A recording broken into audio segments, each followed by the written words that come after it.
My name is RINA, 16 years old.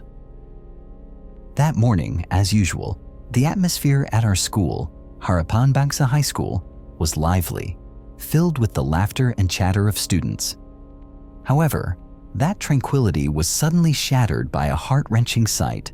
3 police cars with special insignia parked in front of the main gate, and 2 officers armed with MP5 submachine guns standing upright at one of the main student entrances. A bad feeling immediately seized me, exacerbated by the sight of 2 out of 4 large windows in the front classroom shattered into pieces. I was on my way to my biology class on the 2nd floor, which had a direct exit near a bridge overlooking the senior patio, where students ate lunch. The sound of gunfire suddenly erupted in the hallway, precisely as the first period changed to the second. My heart pounded. Instantly, the principal's trembling voice came over the intercom, announcing a lockdown. A mentally disturbed man has entered the school. This is a lockdown. Teachers, lock all doors and barricade them. No students or staff outside. This man is very dangerous, the chilling announcement stated. Our class immediately locked the door, moving tables and chairs to barricade it. We hid in the furthest corner, holding our breaths, only the sound of fearful whispers audible. Time felt slow. Every second was torture. We heard the sound of heavy footsteps outside, interspersed with low groans that were not human voices. My teacher, Mr. Hadi, tried to calm us, but his eyes reflected the same fear. We spent the rest of the day there, trying to focus on schoolwork while speculating about the terrifying sounds we heard. When the day ended, we were evacuated. Usually, we could walk to the bus ourselves, but this time, we were heavily escorted through a long, circuitous route, taking 2 minutes when it usually only took 30 seconds. The streets around the school were filled with police cars and ambulances. However, the true horror was only revealed when we arrived at the evacuation point. One of my classmates, Arya, who should have been in another class, was not among the evacuated students. Panic began to spread. The school authorities did not provide detailed information, and we had to find out from the news. That night, local news reported the discovery of several student and staff bodies, not from gunshots, but from strange, precise lacerations. Arya was among the victims. The next day, when the police released the recovered CCTV footage, it was revealed that the mentally disturbed man was no ordinary human.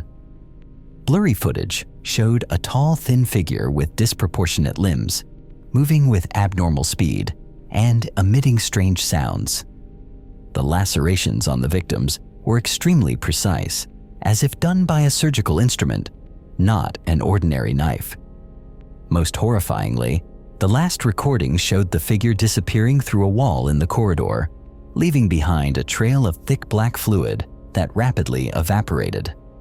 Our school was not attacked by a human, but by an unknown entity, and the mentally disturbed man announcement was merely a panicked attempt to quell mass hysteria.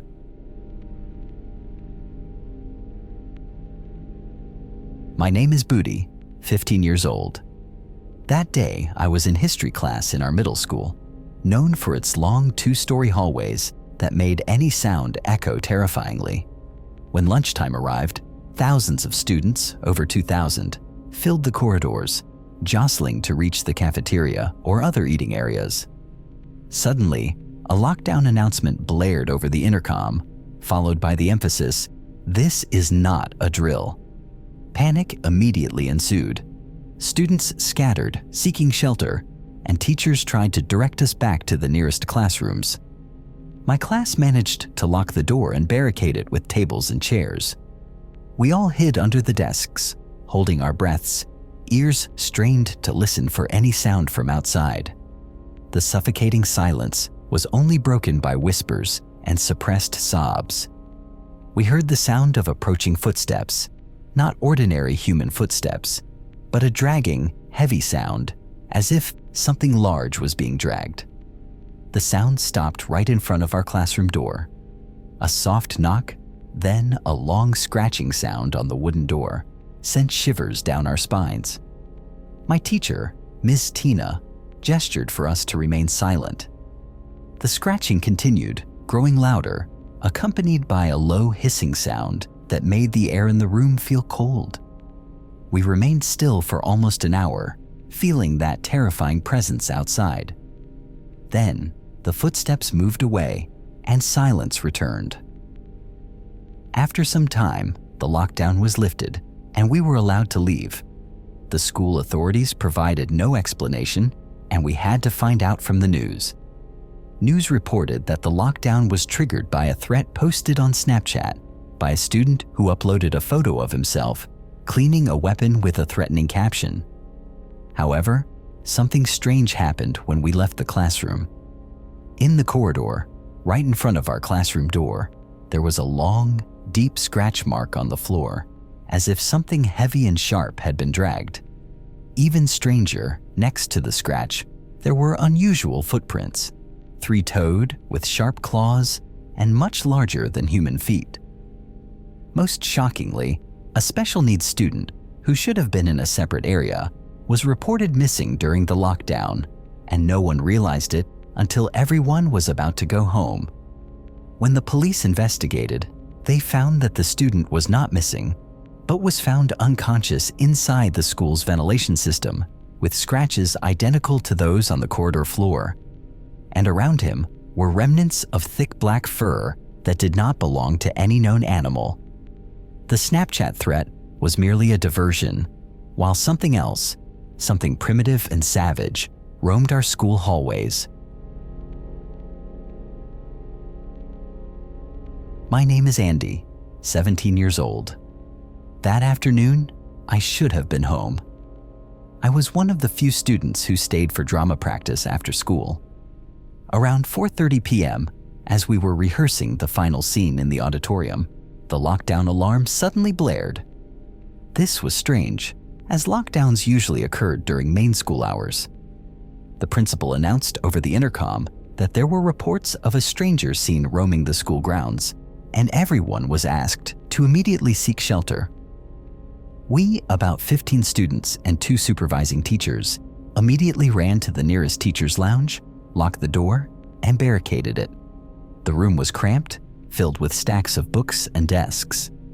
We hid under the tables in the deep darkness as the lights were turned off. Silence descended.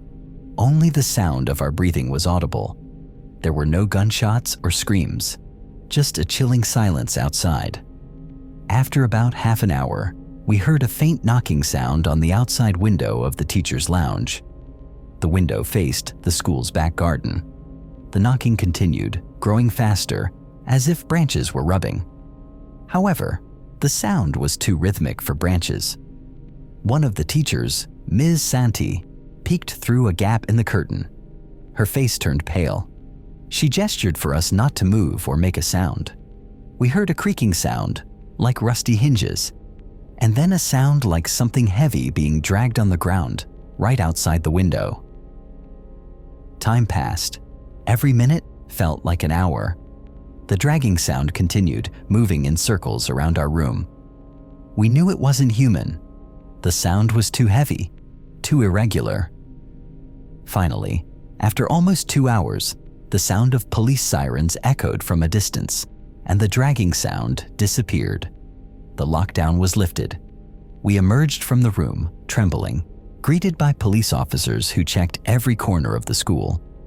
The police found no one on the school grounds. They stated that the lockdown alarm might have been triggered by a faulty system or a false report. However, as we walked through the back garden where the teacher's lounge window was, we saw something that left us speechless. On the damp ground, there was a very large imprint resembling a giant animal's paw print, but with 5 long toes and sharp claws. The print led towards a small forest behind the school. Even more horrifying, on the outer wall of the teacher's lounge, directly below the window where we heard the knocking sound, there was deeply scratched writing, as if made with claws, that read, "We know you are inside." That writing was not there before. This was not a stranger. This was something much older and more primal, something that had been watching us from behind the trees and somehow managed to enter our school undetected by anyone, leaving a trace that only our terrified eyes could see.